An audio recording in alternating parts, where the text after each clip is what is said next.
श्री स्वामी समर्थ. नमस्कार मंडळी, स्वागत आहे तुम्हा सर्वांचं आपल्या मराठी यूट्यूब चॅनलमध्ये. स्वामी महाराजांच्या कृपेने तुमच्या सर्व चांगल्या इच्छा पूर्ण हो, हीच मी स्वामींच्या चरणी प्रार्थना करते आणि आज या नवीन व्हिडिओला सुरुवात करते. आज या व्हिडिओमध्ये मी तुम्हाला अतिशय महत्त्वाची माहिती सांगणार आहे, जी आपल्याला सर्वांनाच माहिती असायला हवी. या काही चुकीच्या सवयींमुळे आपला खिसा हा सतत रिकामा राहतो. आपल्याकडे कधीच पैसा हा शिल्लक राहत नाही. आपल्या या काही गोष्टी आहेत त्या कधीच कोणाला सांगायच्या नाही. जर आपण आपल्याबद्दलच्या या गोष्टी कुणाला सांगितल्या तर आयुष्यभर आपण गरीबच राहतो आणि याच कारणामुळे आपण श्रीमंत होत नाही. तर अशा कोणत्या गोष्टी आहेत, कोणत्या चुकीच्या सवयी आहेत, हे तुम्हाला आज या व्हिडिओमध्ये मी सांगणार आहे. परंतु त्या अगोदर जर तुम्ही आपल्या चॅनलवरती नवीन असाल तर चॅनलला सबस्क्राईब करा आणि असेच माहितीपूर्ण व्हिडिओ पाहण्यासाठी बेल आयकॉनला प्रेस करा.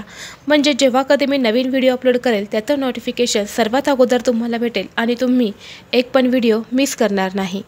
आता या चुकीच्या सवयींमध्ये पहिली सवय एक आपल्याला अशी असते की आपल्याला भेटलेले प्रसाद जे असतात ना ते दुसऱ्याला देणे. बऱ्याच वेळा आपण एखाद्या मंदिरात गेलो, तिथे आपण नारळ अर्पण केला तर तिथे असणारे जे गुरुजी असतात तर ते कधी जेव्हा आपण नारळ अर्पण करतो, फुलं वगैरे देत असतो, माळ अर्पण करत असतो, अशा वेळी तिथले गुरुजी जे असतात ना तिथला एक दुसरा नारळ आपल्या हातामध्ये देत असतात एक प्रसाद म्हणून.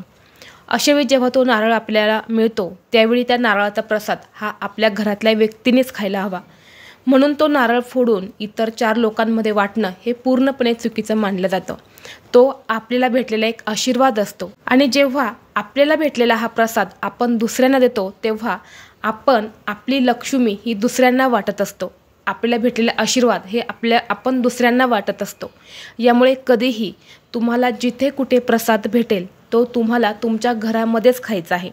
कधीही हा प्रसाद कुणाला बाहेरच्या व्यक्तींना द्यायचा नाही. यानंतर पुढची गोष्ट म्हणजे तुम्ही बघितलं असेल बऱ्याच लोकांच्या पॉकेटमध्ये, पर्समध्ये जुने बिलं ठेवले जातात. जसे की लाईट बिल असेल, कपड्यांचं बिल असेल किंवा एखादी वस्तू तुम्ही खरेदी केली असेल त्याचं बिल असेल तर ते बिल नेहमी आपल्या पर्समध्ये किंवा पॉकेटमध्ये ठेवत असतात. आणि यामुळे सुद्धा आपल्याकडे लक्ष्मी ही टिकत नाही. कारण हे जे बिल असतात ना हे नकारात्मकता आणण्याचं काम करत असतं आणि आपलं पॉकेट, आपलं पर्स यामध्ये फक्त आपण लक्ष्मी ठेवत असतो. इतर कुठल्याही कचरा त्या पर्समध्ये ठेवायचा नसतो. म्हणून आपण जेव्हा हे बिलं आपल्याकडे येतात ना तेव्हा हे बिलं ठेवण्यासाठी तुम्हाला एक वेगळी फाईल करायची आहे आणि त्यामध्ये सगळे बिलं तुम्हाला ठेवायचे आहेत. पर्समध्ये फक्त लक्ष्मी ठेवायची आहे. लक्ष्मी व्यतिरिक्त पर्समध्ये काहीही ठेवायचं नाही. जर आपण या चुका केल्या तर आपल्याकडे कधीच पैसा टिकत नाही आणि म्हणूनच आपण कष्ट आणि मेहनत करून गरीबच राहतो. त्याचबरोबर पुढची गोष्ट अशी म्हणजे जेव्हा आपण चिप्स खातो किंवा एखाद्या पदार्थाचा आपण नाश्ता करतो अशा वेळी आपण खाल्ल्यानंतर हात धुवत नाही. तसेच हात आपण डोक्यावरनं फिरवत असतो. असं म्हणतात की खरकटे हात किंवा एखादी वस्तू खाल्ल्यानंतर हात स्वच्छ करावे. तसेच हात कधीही डोक्याला लावू नये.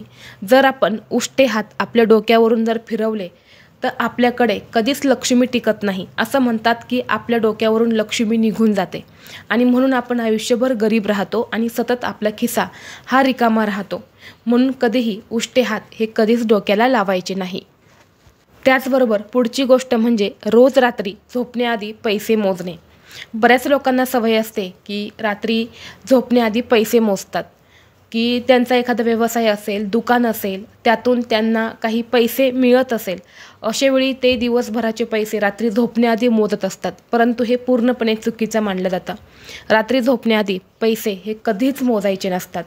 हे पैसे तुम्ही सकाळी मोजू शकतात किंवा रात्री झोपण्याच्या काही 4-5 तास अगोदर तुम्ही मोजले तरीही चालेल. परंतु झोपण्याआधी पैसे मोजून लगेच कधीच झोपू नये. हे सुद्धा पूर्णपणे आपल्या शास्त्रामध्ये चुकीचं मानलं जातं आणि यामुळे सुद्धा आपल्याकडे पैसा हा टिकत नाही.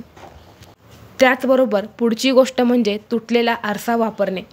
बऱ्याच घरामध्ये बघा आरशाला जर तडा गेला, आरसा हा काचेचा असतो, तो जर फुटला तर बऱ्याच घरांमध्ये तो आरसा वापरला जातो.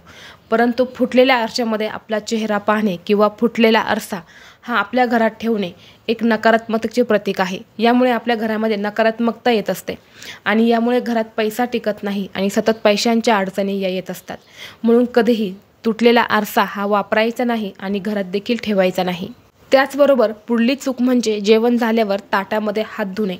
बऱ्याच लोकांना अशी सवय असते, सकाळ संध्याकाळ जेवण झालं की ज्या ताटामध्ये आपण जेवण केलं त्याच ताटामध्ये हात धुतात, परंतु हे पूर्णपणे चुकीचं आहे. ज्या ताटामध्ये आपण जेवण करतो त्या ताटामध्ये कधीही हात धुवायचा नसतो. अशा वेळी तुम्ही बघा, दुसरं एखादं ताट तुमच्या शेजारी ठेवू शकतात, त्यामुळे तुम्ही हात धुवू शकतात, किंवा वॉश बेसिनमध्ये जाऊन सुद्धा तुम्ही हे हात धुवू शकतात, परंतु जेवत्या ताटामध्ये कधीही हात धुवू नये, हे सुद्धा पूर्णपणे चुकीचं मानलं जातं. त्याचबरोबर पुढची गोष्ट म्हणजे सतत आपल्या कमाईची प्रशंसा करणे. बऱ्याच लोकांना सवय असते की माझ्याकडे इतका पैसा आहे, माझ्याकडे तितका पैसा आहे, मी हा व्यवसाय करतो, ह्या व्यवसायातून मला इतके पैसे मिळतात, तितके पैसे मिळतात, तसेच मला एवढा पगार येतो, माझ्या पगारातून इतके पैसे उरतात. त्याचबरोबर स्त्रियांची एक सवय असते की माझ्याकडे इतकं सोनं आहे, तितकं सोनं आहे. असं म्हणतात की आपल्या लक्ष्मीची म्हणजे आपल्या कमाईची आणि सोन्याची कधीच कुणापाशी प्रशंसा करू नये, म्हणजे कधी कुणापाशी चर्चा करू नये. ते गुप्त ठेवण्याची गोष्ट आहे, ती नेहमी गुपित ठेवायचं आहे. जर आपण नेहमी आपल्या कमाईची जर प्रशंसा केली, त्याला जर सांगितलं, तर आपल्या हातातून जास्त पैसा खर्च होतो. पैसा हा आपल्याकडे कधीच टिकत नाही. त्यामुळे आपल्या कमाईची प्रशंसा ही कधीही कुठे करायची नाही. त्याचबरोबर बघा, आपल्या पर्समध्ये मृत व्यक्तीचे फोटो कधीही ठेवायचे नाही. बऱ्याच लोकांच्या पॉकेटमध्ये तुम्ही बघितलं असेल, आजी आजोबा काका काकू इतर कुणी जर मृत झालेले असेल तर त्यांचे फोटो आपल्या पर्समध्ये ठेवत असतात, परंतु पर्समध्ये कधीही मृत व्यक्तींचे फोटो हे ठेवायचे नसतात. ते सुद्धा एक नकारात्मकतेचं प्रतीक मानलं जातं. पर्समध्ये तुम्हाला सांगितल्याप्रमाणे फक्त लक्ष्मी ठेवायची असते. कुठल्याही कचरा वगैरे किंवा बिलं तुम्हाला सांगितले किंवा मृत व्यक्तीचे फोटो, हे पर्स जे आहे आपले, तर ते ठेवण्याची जागा नाही आहे. पर्स ही फक्त लक्ष्मी ठेवण्याची जागा आहे. यामुळे जर तुमच्या पर्समध्ये सुद्धा जर मृत व्यक्तीचे फोटो असेल तर ते तुरंत तुम्हाला काढून टाकायचे आहेत आणि इतर जागेवरती तुम्हाला ते ठेवायचे आहे. त्याचबरोबर तुम्ही बघितलं असेल, जर आपल्या घराभोवती वटवाघूळ फिरत असेल, बऱ्याच वेळा रात्रीच्या वेळी बघा अंधारामध्ये वटवाघुळी फिरत असतात. सध्या सिटीमध्ये जास्त करून नसतात, परंतु गावाकडे जर आपल्या घराभोवती वटवाघूळ फिरत असेल तर ते पूर्णपणे नकारात्मकतेचं प्रतीक मानलं जातं. असं म्हणतात की ज्या घराभोवती वटवाघूळ फिरते त्या घरावरती काहीतरी दोष लावलेले आहेत, कोणी काहीतरी करणी बाधा केलेली आहेत आणि म्हणून त्या भोवती ती वटवाघूळ फिरत असते. ते एक नकारात्मकतेचं प्रतीक मानलं जातं. म्हणून घरातल्या व्यक्तींना कधीही यश मिळत नाही आणि कष्ट आणि मेहनत करून ते नेहमी गरीबच राहतात. त्याचबरोबर आपल्या घराभोवती मधमाशा जे असतात ते पोळ बनवतात, मधमाशांचं घरटं बनवतात, तर ते सुद्धा पूर्णपणे चुकीचं मानलं जातं. यामुळे आपल्या घराभोवती मधमाशा जर त्यांचं घरटं बनवत असेल तर ते तुम्हाला बनवून द्यायचं नाही.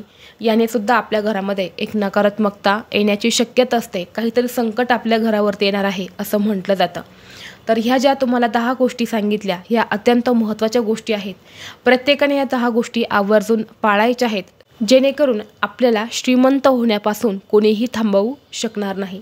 जे श्रीमंत लोक असतात ते तुम्ही बघितले असेल, त्यांच्याकडे भरपूर प्रॉपर्टी, पैसा, संपत्ती सर्व काही असतं, परंतु ते त्यांच्या खऱ्या इन्कमबद्दल, त्यांच्या खऱ्या संपत्तीबद्दल ते कधीच कोणाला सांगत नाही आणि म्हणूनच ते नेहमी श्रीमंत होत असतात. आणि आपण सर्वसाधारण लोक जे असतो ते नेहमी छोट्या छोट्या गोष्टींची प्रशंसा करत असतो, याला त्याला काही गोष्टी आपण सांगत असतो. यामुळे आपला खिसा सतत रिकामा राहतो आणि आपण आयुष्यभर गरीबच राहतो. जर तुम्हाला हा व्हिडिओ आवडला तर लाईक करा, चॅनलवरती नवीन असाल तर सबस्क्राईब करा आणि हा व्हिडिओ आपल्या मित्रपरिवारासोबत शेअर करा. चला तर मग भेटू असंच पुढल्या एका नवीन व्हिडिओमध्ये. तोपर्यंत सर्वांना श्री स्वामी समर्थ.